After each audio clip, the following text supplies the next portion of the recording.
merci, nous sommes là.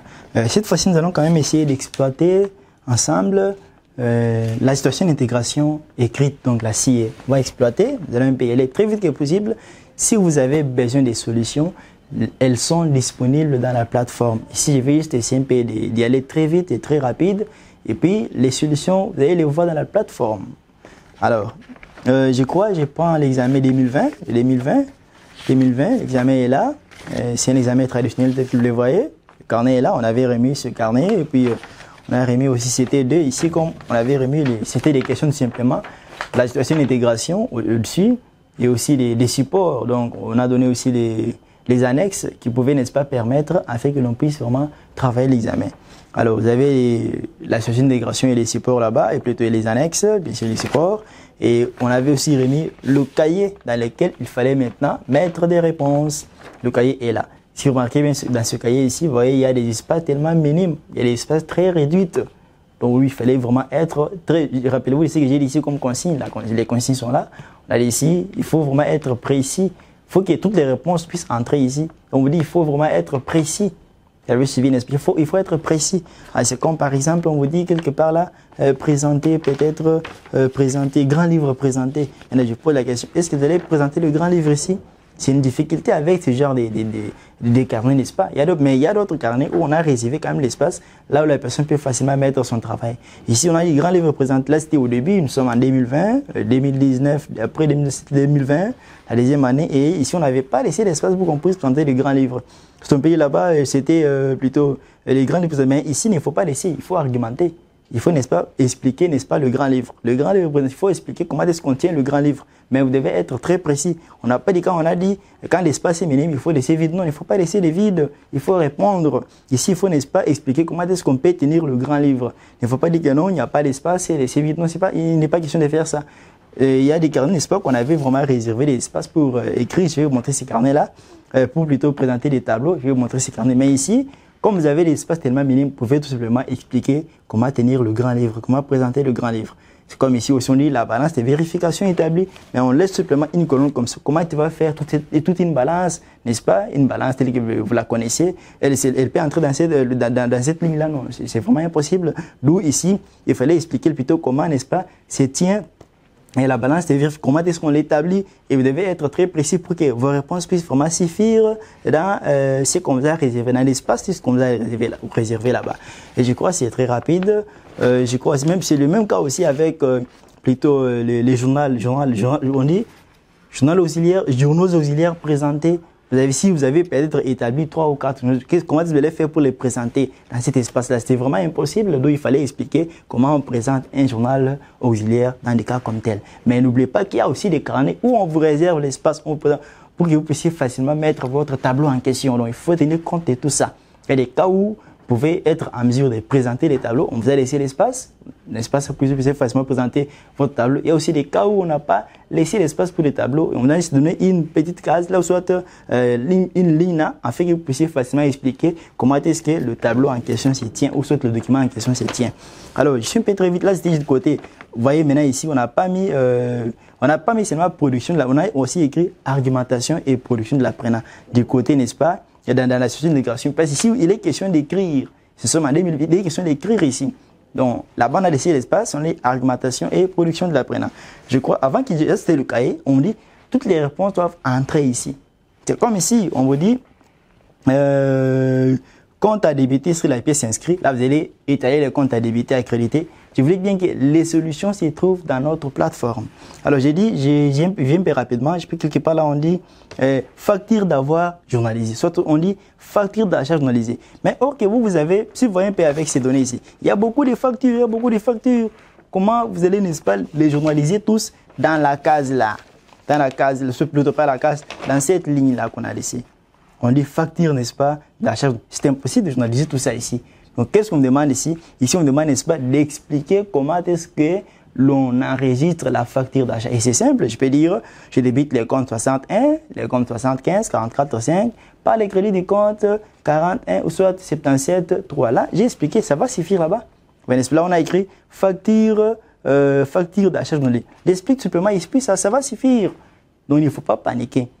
Mais il y a des carnets où on vous laisse l'espace afin que vous puissiez présenter votre tableau sur votre document. Je prends par exemple les carnets de 2000, nous sommes en 2000 combien je prends 2000,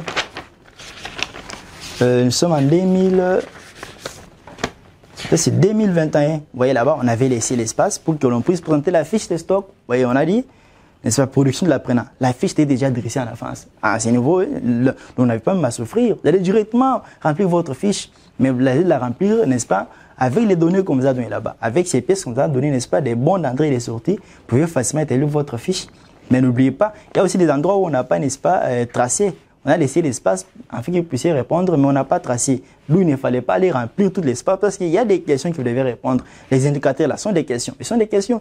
Alors, s'il faut répondre à chaque indicateur, si vous ne tenez pas compte de l'espace, vous répondez, n'est-ce pas, comme ça, vous risquerez d'utiliser la place du deuxième indicateur. D'où on vous a dit ici, il faut être toujours précis et concis. Donc, faites l'effort de gérer l'espace, que chaque indicateur puisse avoir sa place afin que vous puissiez facilement répondre.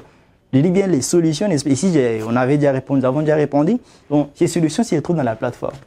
Alors, nous continuons rapidement. Ça, je vais essayer quand même d'exploiter très vite que possible l'examen de 2020 là. On avait donné, n'est-ce pas, les carnets là, on a donné aussi les cahiers. Mais il y a des fois on remet les carnets qui contiennent déjà tous les éléments possibles. Mais il y a des cas où, n'est-ce pas, on remet, soit on vous remet, n'est-ce pas, tout un carnet contenant tout ce qu'il faut. Si c'est carnet, n'est-ce pas, il y a des documents qu'il faut utiliser, comme les pièces qui sont là-bas. Vous allez, n'est-ce pas, les utiliser. Et puis vous répondez directement. Mais l'autre carnet où on a donné des questions, n'est-ce pas? On a donné la situation à côté, comme celui de 2020 là. On a donné donc, ça c'était à côté, à part. Et à part ça, vous allez maintenant ajouter des cahiers dans lesquels vous allez maintenant répondre, dans lesquels, n'est-ce pas, vous allez mettre votre argumentation, votre production, votre travail. C'est comme ça. D'où il faut tenir compte de tout ce que nous avons dit. Alors, on avait donné cet examen. Après, vous aviez, n'est-ce pas, ces pièces qu'on avait données. Avec ces pièces ici, on demande de travailler. Et n'oubliez pas qu'il y a aussi une balance, plutôt pas la balance, mais le bilan d'ouverture de l'année. Alors, on vous remet aussi les pièces afin que vous puissiez travailler. La première des choses qu'il faut faire, vous devez d'abord commencer par faire ce qu'on appelle la pré-comptabilisation. Avec ces pièces ici, on a toujours payé. On paye soit tel que ça est là. Et peut-être la quantité, ça c'est la facture, n'est-ce pas? Je pense que vous connaissez comment découvrir la facture d'achat et la facture de vente. D'où une chose encore, il faut se focaliser. Ici, vous avez été appelé pour résoudre le problème. Vous devez vous faire comme si vous êtes travailleur de l'entreprise en question. Là où l'entreprise vend, c'est votre entreprise qui a vendu. Là où l'entreprise, n'est-ce pas, achète, c'est elle qui a encore acheté. C'est votre entreprise qui a acheté. D'où vous devez comptabiliser, n'est-ce pas, là où elle achète, comptabiliser les achats. Là où elle vend, comptabiliser les ventes. C'est comme ça que vous devez, n'est-ce pas, faire pour facilement travailler cet examen. Alors, vous avez ça. Les factures sont là. Vous prenez les factures. Avant que vous puissiez commencer à les enregistrer, vous devez d'abord commencer par les vérifier. Faites d'abord la pré-comptabilisation. Les vérifier afin de vous rassurer que la facture a été bien établie. Au cas contraire, vous devez la corriger. C'est le travail que nous avons fait ici d'abord en premier lieu. On a fait d'abord la pré-comptabilisation. Et vous remarquerez que parmi les factures là, il y a d'autres qu'on a piégées. Il y a des factures, n'est-ce pas, qui ne contiennent pas des vrais montants. Donc on a donné, c'est par exemple, je prends le cas de la facture. La facture, on dit Société Congo Sal, on travaille pour Congo Sal. C'est elle qui a appelé, qui a fait appel au comptable afin qu'il puisse donner solution. Alors nous sommes là avec la facture du 15-12-2018. Vous voyez, la facture est là, c'est 100. Vous avez, n'est-ce pas, la quantité c'était 100 boîtes de lait Cobel, prix unitaire, 9000. Vous devez, je pense que vous connaissez comment trouver les prix total. Quantité fois prix unitaire, vous trouvez ça. Maintenant, on a donné aussi, la remise c'est 2%. Mais si vous remarquez ici, les 2%, on a trouvé 45 000 francs. Mais lorsqu'on a vérifié, on trouve que non. Si on frappe les 2% là, parce qu'on va trouver également 45 000 francs, nous sommes là aussi, c'était le 15 décembre, 15-12. On trouve que si vous allez prendre 900 000, 100 000 fois, 9 000, c'est 900 000 fois, 900 000 fois 10, vous allez trouver 18 000 francs. Or, dans la facture, on a mis combien? 40 000. Mais si vous allez travailler avec ça, donc vous avez tapé à côté, vous allez travailler avec des données erronées. D'où la première des choses, commencez par d'abord vérifier les pièces. Est-ce que les pièces qu'on a remis, est-ce que ces pièces-là sont vraiment bien établies? Commencez par faire d'abord la pré-comptabilisation avant de commencer votre travail en question. C'est ainsi que ici, après avoir, n'est-ce pas, fait ce premier travail, la pré-comptabilisation, il fallait faire les seconds travail. Avec ces mêmes pièces-là, on peut aussi tenir la fiche de stock. Je pense que si vous remarquez bien, ici, on avait précisé même la méthode. Si vous prenez le carnet là qui parle, on a dit, notez bien ce qu'on est, information supplémentaire. On a dit, la société Congo Sal utilise la méthode FIFO pour valoriser les sorties, les stocks. La quantité de stock de marchandises au 31 décembre 2017, c'était 100 boîtes. Donc là, c'est le stock initial. Si au 31 décembre 2017, c'est 100 boîtes. Donc au 1er janvier 2018, c'est encore 100 boîtes. C'est le stock initial. Alors c'est pour cela, pour trouver le prix unitaire des stocks initiaux, n'est-ce pas, on va prendre le bilan du 31 décembre 2017 aussi. On va la vallée des marchandises. C'était combien? C'était 400 000 francs. Si on prend 400 000 francs divisé par 100 boîtes plutôt, nous allons trouver, n'est-ce pas, par boîte 4 000 francs. Là, c'est le prix unitaire. Donc ça, c'est juste pour vous aider. Alors, c'est avec ça que vous allez facilement travailler votre fiche de stock suivant la méthode FIFO. La fiche est là, elle est déjà résolue. Je vous rappelle que ces solutions sont dans notre plateforme. Alors, c'est là, après avoir traversé, il fallait maintenant tenir le journal selon le système. S'il y a des systèmes, n'est-ce pas, des systèmes centralisés pour des systèmes classiques. D'où on a commencé par d'abord tenir les systèmes centralisateurs, par lesquels on a tenu d'abord des journaux auxiliaires, bien sûr. On a tenu journal auxiliaire achat, journal auxiliaire vente, journal auxiliaire entrée en stock, sortie en stock. Après ça, maintenant, on est passé à un autre, on a fait les journaux centralisateurs. Après ce journal centralisateur, on a maintenant commencé à journaliser. On journalise, après avoir établi le journal classique, commence par là. C'est un journal centralisateur, n'est-ce pas, qui a centralisé les journaux auxiliaires. Mais à part ça, il faut aussi faire un journal classique. Vous avez suivi, n'est-ce pas? Dans le journal classique, on doit commencer par enregistrer d'abord, parce qu'avec le journal centralisateur, il va seulement tenir compte, n'est-ce pas, des éléments qui sont passés pendant la période. Mais avec le journal classique, on commence par d'abord ce qui était là au 1er janvier. On enregistre tout. C'est pas là, nous avons commencé par là, on enregistre tout jusqu'à la fin. Et je crois que c'est avec ce journal classique que nous avons pu, n'est-ce pas, établir, je crois que la fin c'est ici, que nous avons pu, n'est-ce pas, établir le grand livre. Et après le grand livre, nous sommes directement passés, n'est-ce pas, vers l'établissement de quoi? De la balance. Et la balance est équilibrée. C'est la chose que vous devez faire. Il faut que les soldes d'ouverture, c'est la balance à 6 colonnes, soldes d'ouverture équilibrés, les mouvements équilibrés, les soldes de clôture aussi équilibrés. Si vous avez une telle balance là, vous êtes vraiment sûr que non, votre travail a été vraiment impeccable. Donc, c'est comme ça que ça s'était fait. Alors, après avoir, n'est-ce pas, établi ces solutions, vous êtes maintenant obligé de faire quoi? D'argumenter. Vous allez prendre là votre cahier pour y répondre. Je vais seulement sélectionner quelques éléments et puis passer rapidement. Comme par exemple, là, on vous demande authenticité des pièces justificatives. Ici, vous devez, n'est-ce pas, vérifier si les pièces sont vraiment authentiques. Je pense que nous avons appris ça, c'est la pré-comptabilisation, c'est la vérification des pièces comptables. Et quand on parle d'authenticité, n'est-ce pas, des pièces justificatives vérifiées. Ici, il faut, n'est-ce pas, vérifier d'abord l'existence et la mesure maîtrise de la pièce. Si la maison qui a vraiment envoyé la pièce existe ou pas, il faut expliquer ça. Il est aussi question de vérifier l'identité, n'est-ce pas, des signataires mandatés. Celui qui a signé la pièce là, c'était la personne qui devait vraiment le faire. Mais si vous allez mettre ici, nous avons dit après ça. Ici, on dit pièce justificative d'origine externe, n'est-ce pas, identifiée. Vous allez prendre vos pièces. Nous avons appris avec vous ici les pièces d'origine externe et puis les pièces d'origine interne. Vous allez prendre, n'est-ce pas, les questions que vous avez, les factures qu'on vous a données. Les factures d'achat sont les pièces d'origine externe. Les factures de vente, les pièces d'origine interne. Vous les classer là-bas. Vous allez les numérer, facture numéro tel. Je dis bien que les solutions, surtout dans notre plateforme. À part ça aussi, vous avez par exemple, comme je l'avais dit ici, entrée et sortie examinées. Si vous devez examiner, n'est-ce pas, vous vous dites que non, les entrées, n'est-ce pas, sont d'autant et les sorties, là, c'est avec quoi? Avec la fiche de stock déjà établie. La fiche est là. Je crois, la fiche de stock est là. Vous allez voir, hein, les entrées, n'est-ce pas? Les entrées, au total, sont des 470 boîtes de lait. Les sorties, c'est 410. Donc, vous allez mettre ça là-bas. Vous avez aussi les bons d'entrée établis. Et maintenant, ici, on vous demande d'établir les bons d'entrée. L'espace est tellement mené, mais ici, il faut faire quoi? Expliquer comment établir un bon d'entrée. Les solutions, n'est-ce pas, surtout dans notre boîte, plutôt dans notre plateforme, je vous rappelle toujours. Mais ici, il faut, n'est-ce pas, expliquer simplement, n'est-ce pas, comment établir un bon d'entrée.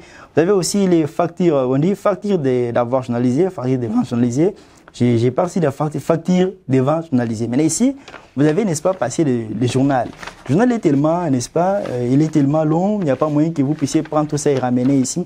Qu'est-ce qu'il faut faire? Expliquer comment, n'est-ce pas, on journalise la facture de vente. Donc, vous allez lire, je débite les comptes 41.1, il y a aussi les comptes 67.3, pas les crédits des comptes 71, 71, et puis 44.3. Alors, c'est comme ça que l'on passe là-bas. Alors, après, vous avez aussi stock entrant et évalué. Il est question d'évaluer le stock qui est entré. Là, vous allez toujours prendre la fiche de stock dans laquelle, n'est-ce pas, vous allez évaluer le stock qui est entré. La fiche est là. Et les stocks entrants, les entrées ont quelle valeur? Les entrées ont la valeur de 1 465 440. 1 465 440, comme ça. Donc, vous allez donner la valeur là-bas. Et on parle aussi des stocks sortants, vous allez donner la valeur des stocks sortants. Ici, c'est différent des entrées identifiées, soit examinées. Quand on parle d'entrées identifiées, examinées, là, on donne la quantité. Ici, il faut donner les valeurs. On a dit évaluer. Même les stocks finaux déterminés ici, il faut trouver les stocks finaux en faisant un espace stock initial plus les entrées moins sorties. On trouve les stocks finaux. Et qui, là, on va faire, n'est-ce pas, 400, les stocks initiaux, c'était des 100 plus 470, des entrées, moins 410 des sorties. On trouve 160 boîtes télé qui sont restées avec la valeur des 135 600 francs. Je crois, avec ceci, nous avons fini avec ce carnet. Je crois, dans notre prochaine vidéo, nous allons essayer encore d'analyser le carnet de 2020 et je crois que c'est par là que nous allons arrêter. Les autres carnets 2019 comme 2021, vous allez trouver des solutions, n'est-ce pas, dans notre plateforme. Portez-vous bien et à la prochaine.